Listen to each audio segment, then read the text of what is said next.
Extra സെൻസിലേക്ക് എല്ലാവർക്കും സ്വാഗതം. നമ്മൾ കുറച്ച് വീഡിയോകളൊക്കെ ചെയ്യുമ്പോഴൊക്കെ അതിനകത്ത് ഒരുപാട് അനുകൂലിച്ചും വിയോജിച്ചുമൊക്കെ ഉള്ള കമൻറ്റുകൾ വരുന്നുണ്ട്. ഈ വിയോജിച്ച് വരുന്ന കമൻറ്റുകളിലൊരു പ്രധാന പ്രശ്നം എന്ന് പറഞ്ഞാൽ, നമ്മൾ ചെയ്യുന്ന വീഡിയോയെക്കുറിച്ചല്ല അവർ പലരും ചോദിക്കുന്നത്. പണ്ട് മുതലേ അവരുടെ മനസ്സിലിരിക്കുന്ന വിയോജിപ്പുകളും ചിന്തകളും ഒക്കെയാണ്. അപ്പോൾ അതിനുവേണ്ടി നമ്മൾ വേറെ വീഡിയോ ചെയ്യേണ്ടി വരും. അതിൽ ഏറ്റവും പ്രധാനപ്പെട്ടതെന്ന് പറഞ്ഞാൽ, ഈ ലോകത്ത് ഇത്രയും സങ്കടങ്ങളുണ്ട്, ദുരന്തങ്ങളുണ്ട്, രോഗങ്ങളുണ്ട്, മരണങ്ങളുണ്ട്, എന്നിട്ട് നിങ്ങൾ പറഞ്ഞുകൊണ്ടിരിക്കുന്നത് ദൈവം ഉണ്ടെന്നാണ്. ദൈവം ഉണ്ടെങ്കിൽ ഇങ്ങനെയൊക്കെ സംഭവിക്കൂ? ഇതൊരു ഏറ്റവും കൊച്ചുകുട്ടി മുതൽ ഒരു വലിയ ശാസ്ത്രജ്ഞൻ വരെ എന്ന് പറഞ്ഞാൽ ഏറ്റവും ബുദ്ധിയുടെ നിലവാരത്തിൽ അങ്ങേയറ്റം നിൽക്കുന്ന ആൾ വരെ ചോദിച്ചുകൊണ്ടിരിക്കുന്ന കാലങ്ങളായിട്ടുള്ളൊരു ചോദ്യമായിരുന്നു. ദൈവം ഉണ്ടെങ്കിൽ എന്തുകൊണ്ട് ഇങ്ങനെ ദുഃഖങ്ങൾ, ദുരിതങ്ങൾ, പ്രശ്നങ്ങൾ? ഇതേ ചോദ്യം വളരെ പോപ്പുലറായിട്ട് ഈ ഇടയ്ക്ക് നമ്മൾ കേട്ടിട്ടുണ്ട്. ഈ ഭൂമിയിൽ ഒന്നും ചെയ്യാൻ, ഒരു വാഴക്കയും ചെയ്യാൻ കഴിയാത്ത ദൈവത്തിൽ ഈ സ്വർഗത്തിൽ പിന്നെ എന്ത് വാഴക്കയാ ചെയ്യുന്നത്? നമുക്ക് പരിചയമുണ്ട്. ഈ ഭൂമിയിൽ ഒന്നും ചെയ്യാൻ കഴിവില്ലാത്ത ഒരു ദൈവത്തിന്, അല്ലെങ്കിൽ ഒരു മതവിശ്വാസത്തിന്, സ്വർഗത്തിൽ എന്ത് വാഴക്കയാ ചെയ്യാനാ പറ്റുന്നത്? നിങ്ങൾ ഇന്ന് തേണ്ടിത്തരം കാണിക്കുന്ന ഒരുത്തനെ ഇവിടെ ശിക്ഷിക്ക്, കാണിച്ചതാ. ഈ തോന്നിയാസം കാണിക്കുന്നവനെ ദൈവം ഇവിടെ വെച്ച് തന്നെ ശിക്ഷിച്ച് കാണിച്ചു കൊടുക്കട്ടെ മനുഷ്യനെ. അപ്പം അവിടെ നിൽക്കില്ലേ ആ തോന്നിയാസങ്ങൾ? ഇല്ലേ? ഞാൻ ചോദിക്കട്ടെ, ഇവിടെ അധാർമിക പ്രവൃത്തി ചെയ്യുന്ന ഒരുവനെ, ആദ്യത്തെ ആളെ തന്നെ ദൈവം ഇവിടെ വെച്ച് അങ്ങ് ശിക്ഷിച്ചാൽ ഈ ഭൂമിയിലെ അധാർമിക പ്രവൃത്തി തന്നെ അങ്ങ് നിൽക്കില്ലേ? ഇത്രയും പേരെ അധാർമിക പ്രവൃത്തി ചെയ്യിക്കുകയും ഇത്രയും പേരെ ദ്രോഹിക്കുകയും ചെയ്തിട്ട് പിന്നെ സ്വർഗത്തിൽ പോയിട്ട് ചെയ്യും എന്ന് വെച്ചുകൊണ്ടിരിക്കേണ്ട കാര്യമൊന്നുമില്ലല്ലോ. നമ്മൾ ഇതിനെക്കുറിച്ച് പറയുന്നത് ഇപ്പോൾ കേട്ട ഇദ്ദേഹത്തോട് വിയോജിക്കാനൊന്നുമല്ല. അദ്ദേഹത്തിന്റെ ഒരുപക്ഷെ ഒരു ആത്മരോഷമായിരിക്കാം ഇത്. കാരണം ഈ ലോകത്തെ സങ്കടങ്ങളൊക്കെ കാണുമ്പോൾ ഉണ്ടാകാവുന്ന, ഏതൊരു മനുഷ്യനും ഉണ്ടാകാവുന്ന ആത്മരോഷം, ഈ ലോകം നന്നാകണം എന്നൊരു ചിന്ത കൊണ്ട്. എന്നാൽ ദൈവവിശ്വാസികളെ പുച്ഛിക്കാനും അവഹേളിക്കാനുമായിട്ട് ഒരുപാട് നിരീശ്വരവാദികളും ഇതേ ആർഗ്യുമെന്റുകൾ തന്നെ ഉന്നയിക്കുന്നുണ്ട്. അത് അസംഖ്യം വീഡിയോകളിൽ കാണാം. അതുകൊണ്ട് ആ വിഷയത്തെക്കുറിച്ച് നമുക്ക് കഴിയും വിധത്തിലൊന്ന് ചിന്തിക്കാവുന്ന വിചാരിക്കുന്നത്. ആദ്യം തന്നെ പറയട്ടെ, നമ്മൾ പല വീഡിയോകളിലും പറഞ്ഞിട്ടുള്ളത് പോലെ ഇത് ദൈവത്തിന്റെ പ്രവൃത്തികളാണ്. ദൈവം നമ്മുടെ ബുദ്ധിക്ക് അപ്പുറത്താണെങ്കിൽ ദൈവത്തിന്റെ പ്രവൃത്തികളും ബുദ്ധിയുടെ അപ്പുറത്താണ്. പക്ഷേ നമ്മുടെ ഈ വീഡിയോകളുടെ പൊതു സ്വഭാവം പോലെ ഈ പറയുന്നതൊന്നും അവസാന വാക്കല്ല. ഇതിനും മറുഭാഗം ചിന്തിക്കേണ്ടതുണ്ട് എന്ന് നമ്മൾ ഒന്ന് കാണേണ്ടതുണ്ട്. ഈ ലോകത്ത് എന്തുമാത്രം പ്രശ്നങ്ങളുണ്ട്, രോഗങ്ങൾ, അപകടങ്ങൾ, മരണങ്ങൾ. എന്നിട്ട് ആൾക്കാർ ദൈവമൊന്നും വിളിച്ചുകൊണ്ട് നടക്കുകയാണ്, സ്തുതിക്കുന്നു, പ്രാർത്ഥിക്കുന്നു. ഈ ദൈവത്തിന് കണ്ണുണ്ടെങ്കിൽ, കഴിവുണ്ടെങ്കിൽ ഇത്രമാത്രം പ്രശ്നങ്ങൾ ഈ ലോകത്തുണ്ടാകും? അതാണ് ചോദ്യം. ഇതിന് ഉത്തരം പറയുക എന്ന് പറഞ്ഞാല് ഇത് അല്ലാതെ മറ്റൊരു സാധ്യത ഉണ്ടോ എന്നൊന്ന് കണ്ടെത്തുകയാണ്. പ്രശ്നം ഇതാണല്ലോ, ദൈവം ഉണ്ടെങ്കിൽ ഈ ലോകത്ത് ഇങ്ങനെ ഒന്നും പാടില്ല. ലോകം ഏറ്റവും സുഖകരമായിരിക്കണം. രോഗമുണ്ടാകരുത്, അപകടമുണ്ടാകരുത്, മരണമുണ്ടാകരുത്. ചുമ്മാ ഒന്ന് ചിന്തിക്കാം. കഴിഞ്ഞ 10,000 വർഷങ്ങളായിട്ട് ഈ ലോകത്ത് മരണങ്ങൾ ഉണ്ടായിരുന്നില്ലെങ്കിലോ? അപ്പൊ ആരെങ്കിലും ചിലപ്പോൾ പറഞ്ഞാല്, മരണങ്ങൾ മാത്രമല്ലല്ലോ, രോഗങ്ങളും അപകടങ്ങളും. മരണത്തിനൊരു കാരണം വേണമല്ലോ. അത് ഈ രോഗങ്ങളും അപകടങ്ങളും ഒക്കെ തന്നെയാണ്. രോഗങ്ങളും അപകടങ്ങളും ഇല്ലെങ്കിൽ മരണങ്ങളുമില്ല. അങ്ങനെ ഒരു കഴിഞ്ഞ 10,000 വർഷങ്ങളായിട്ട് ഈ ലോകത്ത് രോഗമില്ല, അപകടമില്ല, ദുരന്തമില്ല, ദുഃഖമില്ല, തന്മൂലം മരണവുമില്ല. എല്ലാവരും വളരെ നമ്മൾ സങ്കല്പിക്കുന്ന പോലെ എങ്ങനെയോ സുഖസമൃദ്ധമായി സന്തോഷമായിട്ട് ജീവിച്ചുകൊണ്ടിരിക്കുന്നു. ഒരാൾക്ക് 10,000 വയസ്സ്, വേറൊരാൾക്ക് 50,000 വയസ്സ്. ഈ ലോകത്ത് എത്ര കോടി മനുഷ്യർ? എന്ത് സംഭവിക്കുമായിരുന്നു? പരസ്പരം തല്ലിക്കൊന്നേനെ, അല്ലാതെ എന്ത് സംഭവിക്കും? അപ്പൊ നമ്മള് ഇങ്ങനെ ദൈവമുണ്ടെങ്കിൽ ഈ ലോകത്ത് എന്തുകൊണ്ട് ഇങ്ങനെ എന്ന് ചോദിച്ചാല്, is there a possibility of another possibility? മറ്റൊരു സാധ്യതയും കൂടെ ദൈവത്തിനൊന്ന് പറഞ്ഞു കൊടുക്കണം. നമ്മൾ ഇതിനേക്കാൾ മെച്ചപ്പെട്ട എന്തെങ്കിലും നമുക്കറിയാവോ ദൈവത്തിന് മുമ്പിലേക്ക് വയ്ക്കാൻ? ഇതിനേക്കാൾ മെച്ചപ്പെട്ട ഒരു സാധ്യത, ഈ ലോകത്തെ ഏറ്റവും സുഖകരമായ ജീവിതം, മരണമില്ലാത്ത ജീവിതം. ഇത് നമ്മൾ ഇപ്പൊ ചിന്തിക്കുന്ന വലിയ ചിന്തയൊന്നുമല്ല. കാലങ്ങൾക്ക് മുമ്പേ ഈ മറുചിന്ത മനുഷ്യർക്കുണ്ട്. കുഞ്ചൻ നമ്പ്യാരുടെ ഒരു കവിത തന്നെയുണ്ട്, കാലമില്ലാത്ത കാലം. അതൊന്ന് കേട്ട് നമുക്കിന്ന് തുടരാം. വൃദ്ധന്മാരൊരു കൂട്ടം നിറഞ്ഞു ഭൂതലം തന്നിൽ, ചത്തുകൊള്ളുവതിനേതും കഴിവില്ല കാലനില്ല. മുത്തച്ഛൻ മുതുക്കൻ്റെ മുത്തച്ഛനിരിക്കുന്നു, മുത്തച്ഛനവനുള്ള മുത്തച്ഛൻ മരിച്ചില്ല. 500 വയസ്സുള്ളോരപ്പൂപ്പന്മാരുമിപ്പോൾ കുഞ്ഞായിട്ടിരിക്കുന്നു. അപ്പൂപ്പനവർക്കുണ്ട് കഞ്ഞിക്കു വകയില്ല, വീടുകളിലൊരിടത്തും കുഞ്ഞുങ്ങൾ 8-10 പറരി കൊണ്ടുപോരാ. 10-100 പറ വെച്ചാൽ മുതുക്കന്മാർക്കതു കൊണ്ടങ്ങത്രമാത്രം 2 പറ്റു. വിളമ്പുമ്പോളെത്തുമെല്ലാം 10 കോടി ജനമുണ്ട്. പല്ലുപോയിട്ടൊരു വീട്ടിൽ കുത്തിവെച്ച പാവ പോലെ തിങ്ങി വിങ്ങി കിടക്കുന്നു. ഇതാണ് ഈ കാലനില്ലാത്ത കാലം. അപ്പൊ നമ്മള് മനസ്സിലാക്കേണ്ട ഒരു കാര്യം, ഒരു ചിന്ത കേട്ടിങ്ങനെ തരിച്ചു നിൽക്കാതെ ഇതിനപ്പുറത്തേക്ക് ഒരു ബെറ്റർ ഓപ്ഷൻ ഉണ്ടോ? ഒരു ബെറ്റർ ഓപ്ഷൻ നമുക്കില്ല. തീർച്ചയായിട്ടും ഒരു നിരീശ്വരവാദിയെ പോലൊരു വിശ്വാസിയും ഒക്കെ സങ്കടപ്പെടുന്നുണ്ട് നമ്മുടെ ജീവിതത്തിൽ ദുഃഖങ്ങളും ദുരിതങ്ങളും ഒക്കെ ഉണ്ടാകുമ്പോൾ. പക്ഷേ നമ്മൾ അതിനെ വളരെ ലോക്കലായിട്ട് ചിന്തിക്കുമ്പോൾ, നമ്മുടെ ഫാമിലിയോട് ചേർന്ന് ചിന്തിക്കുമ്പം തീർച്ചയായിട്ടും നമുക്ക് ഉത്തരം കിട്ടാത്ത ചോദ്യങ്ങളുണ്ട്. പക്ഷെ ഒന്ന് ഗ്ലോബലി ചിന്തിച്ചു കഴിഞ്ഞാൽ ഈ ലോകത്ത് ഇതൊക്കെ അനിവാര്യമാണോ എന്ന് നമ്മൾ ചിന്തിക്കേണ്ടി വരും. ബുദ്ധന്റെ അടുത്തൊരു സ്ത്രീ മകൻ മരണപ്പെട്ടതുമായിട്ട് ബന്ധപ്പെട്ട് ചെന്ന് കരഞ്ഞപ്പോ ബുദ്ധൻ പറഞ്ഞു, ഈ ഭൂമിയിൽ മരണം സംഭവിച്ചിട്ടില്ലാത്ത ഏതെങ്കിലും ഒരു വീട്ടിൽ നിന്ന് ഒരു കടുകുമണിയുമായിട്ട് വരിക. അങ്ങനെ ഈ കടുകുമണി തേടിപ്പോയ സ്ത്രീ ആ പോക്കില് ഒരു എൻലൈറ്റൻഡ് ആയി എന്നുള്ളതാണ്. എന്ന് പറഞ്ഞാല് എല്ലായിടത്തും മരണം സംഭവിക്കും എന്ന് മാത്രമല്ല, ഇങ്ങനെയാണ് പ്രപഞ്ചം. ഒരു മരം ആ മരം ഇലകൾ പൊഴിക്കും, കടപുഴകും. വിതച്ച എത്ര വിത്തുകളാണ് മരമായിട്ടുള്ളത്? എത്രയോ സസ്യങ്ങൾ കൊഴിഞ്ഞു പോയിരിക്കുന്നു, എത്രയോ മേഘങ്ങൾ നീങ്ങിപ്പോയിരിക്കുന്നു, എത്രയോ മലകൾ അടർന്നു പോകുന്നു. ഈ പ്രപഞ്ചത്തിന്റെ ഭാഗമായിട്ട് മനുഷ്യൻ ഇങ്ങനെ യാത്ര ചെയ്യുക.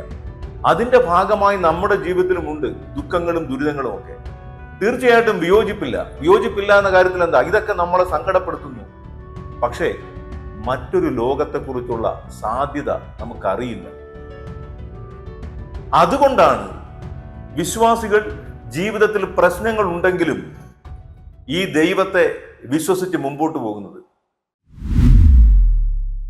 മറ്റൊരു ചോദ്യം ഇതാണ്, ഈ ഭൂമിയിൽ ഒരു വാഴയ്ക്കയും ചെയ്യാൻ കഴിയാത്ത ദൈവം, ആ പറയാൻ കാര്യം അടുത്ത വരി പറയുന്നുണ്ട്, ഒരു തെറ്റ് ചെയ്യുന്നവനെ അവിടെ വെച്ച് തന്നെ ശിക്ഷിക്കും. ആദ്യം തെറ്റ് ചെയ്തവനെ തന്നെ ശിക്ഷിക്കും. എന്നാ ഈ ഭൂമിയിൽ പിന്നെ ഒരുത്തനും തെറ്റ് ചെയ്യത്തില്ലല്ലോ. അത് നമ്മുടെ ഒരു ആവേശകരമായ ആർഗ്യുമെന്റാണ്. ഈ ഭൂമിയിൽ നല്ലതുണ്ടാകണമെന്ന് കരുതിയിട്ടായിരിക്കാം എല്ലാവരും അങ്ങനെ തന്നെയാണ് ചിന്തിക്കുന്നത്. അപ്പൊ മറു ചോദ്യമുണ്ട്, ഒരു തെറ്റും ചെയ്യാൻ കഴിയാത്ത വിധം ഒരു കളിപ്പാവയായ മനുഷ്യനെയാണ് സൃഷ്ടിച്ചതെങ്കിൽ നിരീശ്വരവാദികൾ ഈ ദൈവത്തെ സ്വീകരിക്കുമായിരുന്നു. മനുഷ്യൻ അയാൾക്ക് നന്മയോ തിന്മയോ ഒരു ഫ്രീ വിൽ, സ്വാതന്ത്ര്യം, നമ്മൾ പറയാറുള്ള സ്വതന്ത്ര ചിന്ത ഇല്ലാത്തൊരു മനുഷ്യൻ, അയാൾക്ക് ദൈവം വിരിച്ചിട്ട വഴിയിലൂടെ നടക്കാൻ പറ്റും. ദൈവം ചിന്തിച്ചതല്ലാതെ മറ്റൊന്നും മാറി ചിന്തിക്കാൻ പറ്റത്തില്ല. ഈ ലോകത്തിൽ നിരീശ്വരവാദി എന്നുള്ളൊരു പോസിബിലിറ്റി പോലും ഉണ്ടാകത്തില്ല. ഏതെങ്കിലും ഒരു മനുഷ്യൻ ദൈവം ഇല്ല എന്ന് പറഞ്ഞ ആ സെക്കൻഡിൽ അവനെ തട്ടിക്കളയണം. അങ്ങനൊരു ദൈവം ഉണ്ടെങ്കിൽ വിശ്വസിക്കുമെന്നാണ്. അങ്ങനെ അല്ല. ദൈവം മനുഷ്യനൊരു ഫ്രീ വില്ലുണ്ട്. ദൈവം മനുഷ്യനെ സൃഷ്ടിച്ചത് ഒരു അടിമയായിട്ടല്ലെങ്കിലോ, മനുഷ്യൻ സ്വയം ചിന്തിക്കുന്നു, നന്മയും തിന്മയും മനസ്സിലാക്കുന്നു. ഒരു വചനമുണ്ട്, നിന്റെ മുമ്പിൽ ജീവനുമുണ്ട് മരണവുമുണ്ട്, അഗ്നിയുമുണ്ട് ജലവുമുണ്ട്, നിനക്കിഷ്ടമുള്ളത് തെരഞ്ഞെടുക്കാം. ഒരു കോവിഡ് എന്ന് പറഞ്ഞൊരു മഹാമാരി ഉണ്ടായി. ഇത് ദൈവത്തിന് അറിയില്ലായിരുന്നു ഈ കോവിഡ് ഉണ്ടായത്. അതിനും ചിന്തിക്കുക, കോവിഡ് ഉണ്ടായത് കൊണ്ട് എന്താണ്, ഈ കോവിഡ് എങ്ങനെ ഉണ്ടായി? ചൈനയിലെ ഒരു മാർക്കറ്റിൽ നിന്ന് രൂപപ്പെട്ടതാണ്, അതോ മനഃപൂർവ്വം രൂപപ്പെടുത്തിയെടുത്ത വൈറസാണ്? എന്താണെങ്കിലും മനുഷ്യന്റെ തിന്മയിൽ നിന്ന് ആവിർഭവിച്ചതാണ്. മനുഷ്യൻ ഇങ്ങനെ തിന്മ നിരൂപിക്കുമ്പോൾ ദൈവം ഇറങ്ങി വരുന്നു, ഇല്ലായ്മ ചെയ്യുന്നു. ഇതാണ് നമ്മൾ ചിന്തിച്ചുകൊണ്ടിരിക്കുന്നത്. ഒരു മറുഭാഗമുണ്ടെങ്കിലോ, മനുഷ്യൻ ചെയ്യുന്നതിന്റെ ദുരന്ത ഫലങ്ങൾ മനുഷ്യൻ തന്നെ അനുഭവിക്കുക, എന്നിട്ട് ഇതിനെ എങ്ങനെ മറികടക്കണമെന്ന് മനുഷ്യൻ തന്നെ പഠിക്കുക. അവൻ സ്വമേധയാ വളരണം. ഈ കോവിഡ് സമയത്ത് ഒരു ലോക്ക്ഡൌണിന്റെ പശ്ചാത്തലത്തിൽ നമ്മൾ പറഞ്ഞത് ഹിമാലയ പർവ്വതം പോലും കണ്ടു തുടങ്ങി, കാർമേഘം നീങ്ങി, കാർബൺ ഡൈ ഓക്സൈഡ് മാറി. നമ്മുടെ നാട്ടുകളില് മയിലുകൾ പീലി വിടർത്തി നിന്നു, കുയിലിന്റെ പാട്ട് കേട്ടു തുടങ്ങി, മനുഷ്യൻ ശുദ്ധവായു ശ്വസിച്ചു തുടങ്ങി. ഒരു പ്രളയമുണ്ടായപ്പോൾ പുഴയിലേക്ക് വലിച്ചെറിഞ്ഞ മാലിന്യമെല്ലാം പുഴ കരയ്ക്ക് കൊണ്ടുവച്ചെന്ന് നമ്മൾ പറഞ്ഞു. ഇതിലൂടെ എല്ലാം മനുഷ്യൻ പറഞ്ഞുകൊണ്ടിരിക്കുന്നു, മാധ്യമങ്ങൾ പറഞ്ഞുകൊണ്ടിരിക്കുന്നു, പ്രകൃതിയെ ചൂഷണം ചെയ്യുന്നു. ഇങ്ങനൊരു ദൈവം ചിന്തിച്ചാൽ ആ ദൈവത്തെ നമുക്ക് ഇഷ്ടപ്പെടില്ലേ? മനുഷ്യൻ തന്നെ പഠിച്ച് വളരണം എന്ന് ചിന്തിച്ചാൽ. ഞാനിതൊക്കെ പറയുന്ന അവസാനമാക്കല്ല, ഇങ്ങനെയാണ് ദൈവം പ്രവർത്തിക്കേണ്ടതെന്ന് ഞാൻ പറയില്ല, കാരണം എനിക്കറിയില്ല. പക്ഷേ ഇങ്ങനെയല്ല ദൈവം പ്രവർത്തിക്കേണ്ടത്. ദൈവം ഉണ്ടെങ്കിൽ ദൈവം പ്രവർത്തിക്കേണ്ടത് ഇങ്ങനെയല്ല എന്ന് പറഞ്ഞാൽ പിന്നെ എങ്ങനെയാണെന്നൊരു ചോദ്യം ബാക്കിയുള്ളൂ. ആ ചോദ്യത്തിന് ഉത്തരം പറയണം. അതാണ് ഞാൻ ചോദിച്ചത്, is there a possibility of another possibility? കമന്റിൽ കഴിഞ്ഞ വീഡിയോയ്ക്ക് രസകരമായിട്ട് കേട്ടൊരു കമന്റ്, അങ്ങ് ഗോവിന്ദചാമി വീട്ടിൽ നിന്ന് ഇറങ്ങിയപ്പോഴേ ദൈവത്തിന് അറിയാമായിരുന്നു എന്ന് പറഞ്ഞാൽ, ഒരു മനുഷ്യൻ നമുക്ക് സങ്കല്പിക്കാൻ പറ്റാത്ത വിധത്തിൽ മൃഗീയമായ തെറ്റ് ചെയ്തിരിക്കും. ഒരു തർക്കവുമില്ല, സങ്കടപ്പെടുത്തുന്ന ഒരു കാര്യമാണ്. പക്ഷേ അതിനെയൊക്കെ നമ്മൾ വിമർശിക്കുമ്പോൾ എന്തിനാണ് എല്ലാം ദൈവത്തിന്റെ എക്സിസ്റ്റൻസിനോടുകൂടെ കൂട്ടിക്കെട്ടുന്നത്? കാരണം ഒരു മനുഷ്യൻ അങ്ങേയറ്റം മോശം ചെയ്തത് കൊണ്ടാണെങ്കിൽ, അതുകൊണ്ടാണ് ദൈവം ഇല്ല എന്ന് പറയാൻ നിങ്ങളെ പ്രേരിപ്പിക്കുന്നെങ്കിൽ, നിങ്ങളൊരു നല്ല മനുഷ്യൻ ഈ ഭൂമിയിൽ ജീവിച്ചിരിപ്പില്ലേ? അതുകൊണ്ട് ദൈവം ഉണ്ടെന്നങ്ങ് വിശ്വസിച്ചുകൂടെ? എന്തുകൊണ്ടാണ് ഈ മോശം പ്രവൃത്തികളൊക്കെ വാർത്തയാകുന്നത്? കാരണം ബേസിക്കലി മനുഷ്യരെല്ലാം നല്ലവരായതുകൊണ്ടാണ്. അപ്പൊ അതുകൊണ്ട് ഈ ലോകത്തെ പ്രശ്നങ്ങൾ കണ്ടുപിടിച്ചിട്ട് ദൈവമില്ല എന്നൊരു കൺക്ലൂഷനിലേക്ക് നിങ്ങൾ എത്തുന്നെങ്കിൽ കുറച്ച് നല്ല മനുഷ്യരെ കാണിച്ചു തന്നാ നിങ്ങൾ വിശ്വാസിയാകും. അപ്പം പ്രശ്നം നമ്മുടെ മനസ്സിൽ എന്തോ ഒരു മനഃശാസ്ത്രമുണ്ട്. നമ്മളൊക്കെ നമ്മുടെ അറിവിൽ നിന്നല്ല, നമ്മുടെ മുറിവിൽ നിന്ന് സംസാരിക്കും. ഇനി ഈ ചോദ്യത്തിന് മറ്റൊരു അടിസ്ഥാന പ്രശ്നമുണ്ട്. ദൈവത്തിൽ വിശ്വസിക്കാത്ത ഒരാൾ ചോദിക്കുകയാണ്, ദൈവമുണ്ടെങ്കിൽ എന്തുകൊണ്ട് ഇങ്ങനെ? അതൊരു 100% കോൺട്രഡിക്ഷൻ ആണ്. ദൈവമില്ല എന്ന് വിശ്വസിക്കുന്ന ഒരാൾക്ക് എങ്ങനെ ദൈവത്തിന്റെ പ്രവൃത്തികളെ കുറിച്ചൊരു സങ്കല്പം ഉണ്ടായി? ഇതാണ് നിരീശ്വരവാദിയുടെ ഏറ്റവും വലിയ കോൺട്രഡിക്ഷൻ. ദൈവമില്ല എന്ന് പറഞ്ഞുകൊണ്ടിരിക്കുന്നു, എന്നാൽ ദൈവത്തെക്കുറിച്ചുള്ള സങ്കല്പം കൊണ്ടു നടക്കും. ദൈവമില്ല, പക്ഷേ ആ ദൈവം ഇല്ലാത്ത ആ ദൈവം ഉണ്ടെങ്കിൽ ഇങ്ങനെയായിരുന്നു പ്രവർത്തിക്കേണ്ടിയിരുന്നത്. ഇതൊരു വലിയ വിരോധാഭാസമാണ്. നിരീശ്വരവാദി പൂർണ്ണമായും നിരീശ്വരവാദിയാകണം. നിരീശ്വരവാദി ആയിരിക്കുകയും ദൈവം ഉണ്ടെങ്കിൽ എന്ന ചോദ്യം കൊണ്ടു നടക്കുകയും ചെയ്യും. അപ്പൊ പിന്നെ പറയാൻ ഇതിനൊരു ഒറ്റ ഉത്തരവേ ഉള്ളൂ.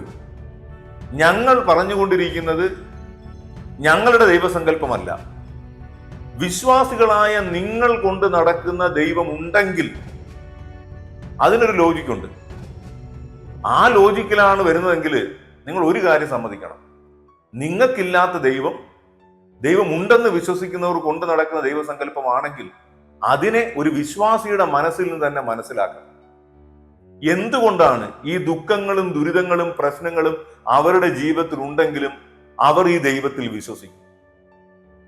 അവരോട് ചോദിക്കണം, അവരിൽ നിന്ന് പഠിക്കാൻ ശ്രമിക്കണം. കാരണം നിങ്ങൾക്ക് എങ്ങനൊരു സങ്കല്പം ഉണ്ടാകാൻ യാതൊരു സാധ്യതയുമില്ല. ഒരു നിരീശ്വരവാദി ദൈവം ഇല്ലെങ്കിൽ അത്രേ ഉള്ളൂ.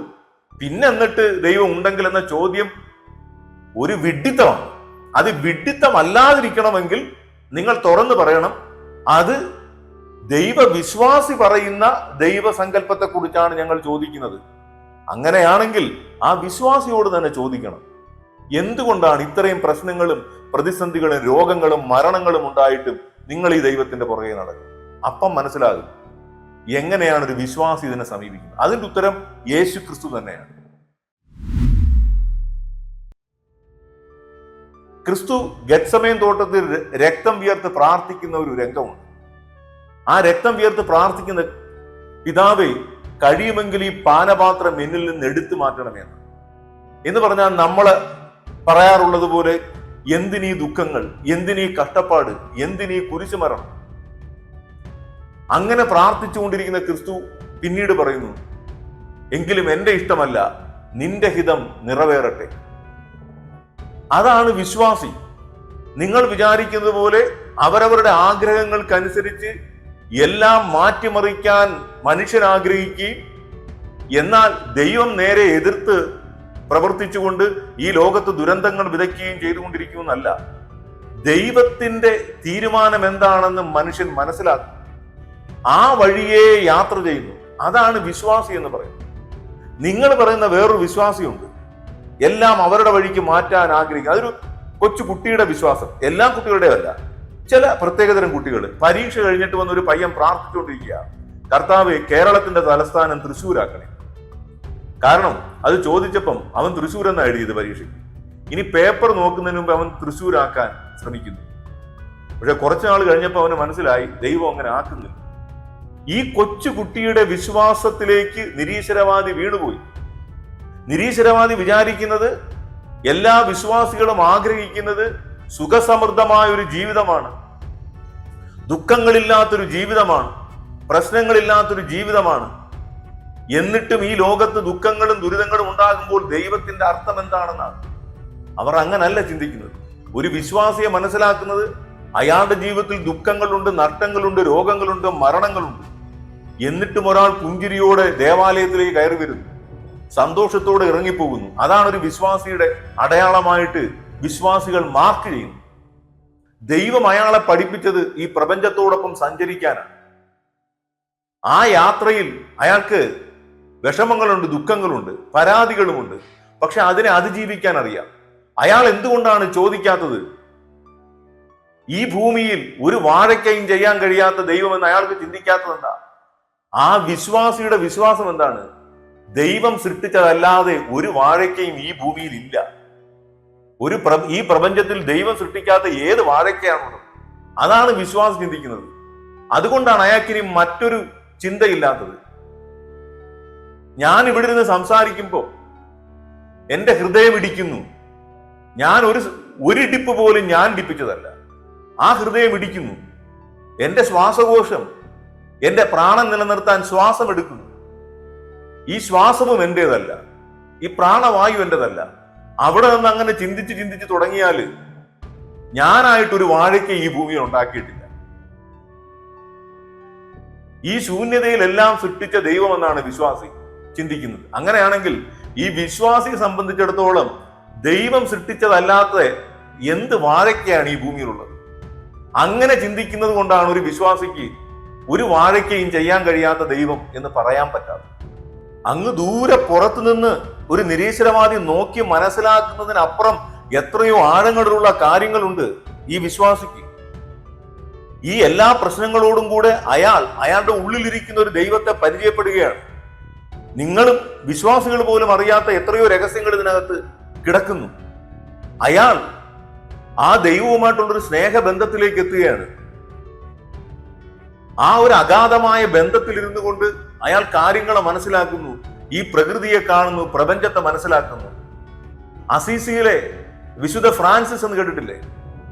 അദ്ദേഹം സൂര്യനെ വിളിക്കുന്നത് ബ്രദർ സൺ, സിസ്റ്റർ മൂൺ, സഹോദര സൂര്യൻ, സഹോദരി ചന്ദ്രിക, സഹോദര കടൽ, ബ്രദർ സീ, സിസ്റ്റർ റിവർ. ഈ ആത്മീയതയ്ക്ക് ഇങ്ങനെ നമ്മൾ അറിയാത്ത കാര്യങ്ങൾ മനുഷ്യരെല്ലാം ഇങ്ങനെ സഞ്ചരിച്ചു കൊണ്ടിരിക്കുകയാണ് ഒരു വലിയ സ്നേഹത്തിന്റെ നിറവിലേക്ക്. പക്ഷെ നമ്മുടെ ഒറ്റ കാര്യത്തിലാണ് നിരീശ്വരവാദികൾ ഇതിനെല്ലാം വിലയിരുത്തുന്നത്. നിങ്ങൾ പ്രാർത്ഥിച്ചു കിട്ടിയില്ല. വിശ്വാസികളിൽ ചിലരോ പ്രാർത്ഥിച്ചു കിട്ടി. ഈ പ്രാർത്ഥിച്ചു കിട്ടിയ വിശ്വാസി നാളെ കിട്ടാതിരിക്കുമ്പം നിരീശ്വരവാദിയായി മാറും. പക്ഷേ അതിനും അപ്പുറത്തേക്ക് ഒരുപാട് ഡയമെൻഷൻസ് ഉള്ള ഒരു യാത്രയിലൂടെയാണ്. അതൊരിക്കലും പുറത്തു നിന്ന് കണ്ട ഒരാൾക്ക് മനസ്സിലാക്കാൻ പറ്റില്ല. ഈ ഫ്രാൻസിസ് അസീസി പറഞ്ഞ മറ്റൊരു കാര്യമുണ്ട്. ഞാൻ നിന്നെ സ്നേഹിക്കുന്നത് നിത്യമനോഹരമായ സ്വർഗത്തിൽ പ്രവേശിക്കാനാണെങ്കിൽ ആ സ്വർഗം എന്നിൽ നിന്ന് നിത്യമായി അടഞ്ഞു പോകട്ടെ. അതല്ല, നരകത്തിൽ പോകുമെന്ന ഭയം കൊണ്ടാണ് ഞാൻ നിന്നെ സ്നേഹിക്കുന്നതെങ്കിൽ ഞാൻ എന്നേക്കുമായി അതിൽ പതിച്ചുകൊള്ളട്ടെ. ഇതിന് രണ്ടിനും വേണ്ടിയിട്ടല്ല. ഐ ലവ് ദീ ഫോർ thine own sake. ഞാൻ നിന്നെ നിനക്ക് വേണ്ടി മാത്രം സ്നേഹിക്കുന്നു. ആദ്യത്തെ ആ ചോദ്യത്തിലേക്ക് തന്നെ ഒന്ന് തിരിച്ചു വരണം. ദൈവം എവിടെയായിരുന്നു ഈ ദുഃഖങ്ങളുടെ ദുരിതങ്ങളുടെ സമയത്ത്? അതിന് നമുക്ക് ബൈബിളിലെ പുറപ്പാട് പുസ്തകത്തിലേക്ക് ഒന്ന് പോകാം. ഈജിപ്തിൽ ഇസ്രായേൽക്കാർ അടിമത്തം അനുഭവിക്കുന്ന ഒരു കാലമുണ്ടായിരുന്നു. അവരുടെ ജീവിതം ദുരിതപൂർണമായിരുന്നു. കണ്ണീരും വിലാപവും ഉണ്ടായിരുന്നു. ഈ സമയത്ത് ദൈവം എവിടെയായിരുന്നു എന്ന് ചോദിച്ചാൽ ബൈബിൾ പറയുന്ന ഉത്തരം, ദൈവം ആ കൊട്ടാരത്തിൽ ഒരു കുഞ്ഞിനെ വളർത്തിക്കൊണ്ടിരിക്കുകയായിരുന്നു. പേര് മോസസ്. ആ കുഞ്ഞ് വളർന്നിട്ട് ഈ ദുഃഖങ്ങളും ദുരിതങ്ങളും കണ്ട ആ കുഞ്ഞ് വളർന്നു വന്നിട്ട് ആ മനുഷ്യർക്ക് വേണ്ടി ചിന്തിച്ചു തുടങ്ങി. എന്നിട്ട് അയാൾ ദൈവത്തോടൊപ്പം ചേർന്ന് നിന്ന് ആ അടിമത്തത്തിൽ നിന്ന് ഒരു ജനതയെ മോചിപ്പിക്കുന്ന സംഭവമാണ് ബൈബിൾ പറയുന്നത്. ഇന്ത്യ ബ്രിട്ടീഷുകാരുടെ അടിമത്തത്തിലായിരുന്നപ്പോൾ ഒരു ഗാന്ധിജി, ആഫ്രിക്കയുടെ വിമോചനത്തിൽ ഒരു നെൽസൺ മണ്ടേല ഉണ്ടായിരുന്നു. അതുപോലെ ലോകത്ത് എത്രയെത്ര മനുഷ്യർ. മനസ്സിൽ ബാക്കി വരുന്നൊരു ചോദ്യമുണ്ട്. ഇങ്ങനെ മനുഷ്യനിലൂടെ പ്രവർത്തിക്കുന്ന, അഥവാ മനുഷ്യനെ ചിന്തിക്കാനും മാറാനും പ്രേരിപ്പിച്ച് ഒരു സമൂഹത്തെ ഉദ്ധരിച്ചുകൊണ്ടിരിക്കുന്ന ദൈവമാണ്. അതിനപ്പുറത്തേക്കൊന്നും ദൈവം ചെയ്യില്ലെങ്കിൽ പിന്നെ എന്തിനാണ് ഈ ദൈവത്തെ എന്ന് വിശ്വാസത്തിന് പുറത്തു നിൽക്കുന്ന ഒരാൾക്ക് ചോദിക്കാം. ഒരു വിശ്വാസിക്ക് ഈ ദൈവം ഓക്കെ ആയിരിക്കാം. വിശ്വാസത്തിന് പുറത്തു നിന്ന് അങ്ങനെ ചോദിച്ചാൽ കുറച്ചും കൂടെ ആധികാരികമായിട്ട് അല്ലെങ്കിൽ ആഴത്തിൽ ബൈബിളിനെ സമീപിക്കണം. ദൈവം എല്ലാം സൃഷ്ടിച്ചു എന്ന് ബൈബിളിൽ പറയുന്നു. ഒടുവിൽ തന്റെ ഛായയിലും സാദൃശ്യത്തിലും മനുഷ്യനെ സൃഷ്ടിച്ചു. അതിനുശേഷം എഴുതുന്നൊരു വരി, എല്ലാം സൃഷ്ടിച്ചതിന് ശേഷം അതെല്ലാം നല്ലതെന്ന് കണ്ട ദൈവം പിന്നെ വിശ്രമിച്ചു. ഇതൊക്കെ കേൾക്കുമ്പോൾ ദൈവം പോയി ഉറങ്ങിയോ?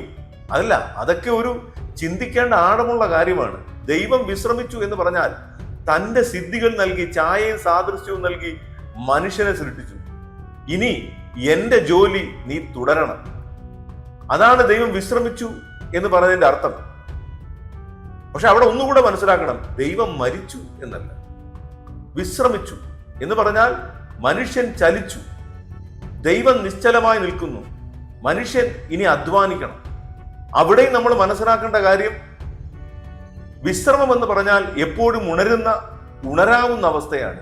പുതിയ നിയമത്തിൽ നമ്മൾ കാണുന്നുണ്ട്, വഞ്ചിയിൽ പോകുന്ന യേശുക്രിസ്തു വഞ്ചിയുടെ അമരത്ത് തലയിണ വെച്ചുറങ്ങുന്ന ഒരു സംഭവം.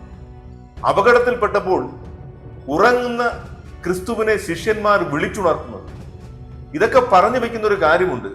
ഒരു ഭാഗത്ത് നീ ചെയ്തുകൊണ്ടേയിരിക്കണം, നീ ഈ ഭൂമിയെ കമനീയമാക്കാൻ പ്രവർത്തിച്ചുകൊണ്ടേയിരിക്കണം. അത് മറുഭാഗത്ത് മറ്റൊന്ന് പറയുന്നത് എന്താണ്? പക്ഷേ നിനക്ക് വിളിച്ചുണർത്താൻ നിന്റെ ഉള്ളിൽ ഒരു ദൈവമുണ്ട്.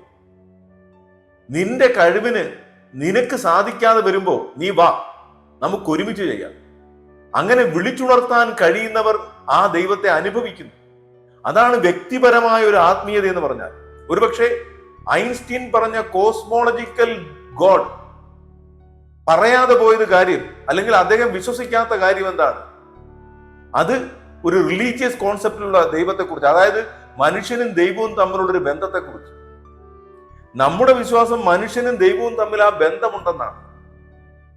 നിശ്ചലമായി ഇരിക്കുകയും എന്നാൽ ഒരാൾക്ക് അയാളുടെ വിശ്വാസം കൊണ്ട് വിളിച്ചുണർത്താൻ കഴിയുന്ന ഒരു ദൈവം. അങ്ങനെ ദൈവവും മനുഷ്യനും ഒരുമിച്ച് പ്രവർത്തിക്കുന്നു.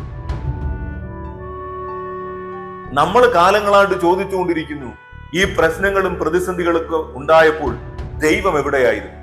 അല്ലെങ്കിൽ ഒന്നും കൂടെ ചിന്തിക്കാം, നിന്റെ ജീവിതത്തിൽ എന്തുമാത്രം പ്രശ്നങ്ങളാണ് നിനക്ക് ചുറ്റും നടന്നുകൊണ്ടിരിക്കുന്നത്? എന്തുമാത്രം പ്രശ്നങ്ങൾ! നീ നിന്റെ ജീവിതം മാത്രം, നിന്റെ സുഖവും നിന്റെ സൗകര്യങ്ങളും മാത്രം നോക്കി പോവല്ലേ? അത് സഹിക്കാൻ വയ്യാതെ ദൈവം ചോദിച്ചാലോ, ഇത്രയും മാത്രം പ്രശ്നങ്ങൾ ഉണ്ടായിട്ട് നീ എന്ത് വാഴയ്ക്കാ ചെയ്തത്? നന്ദി.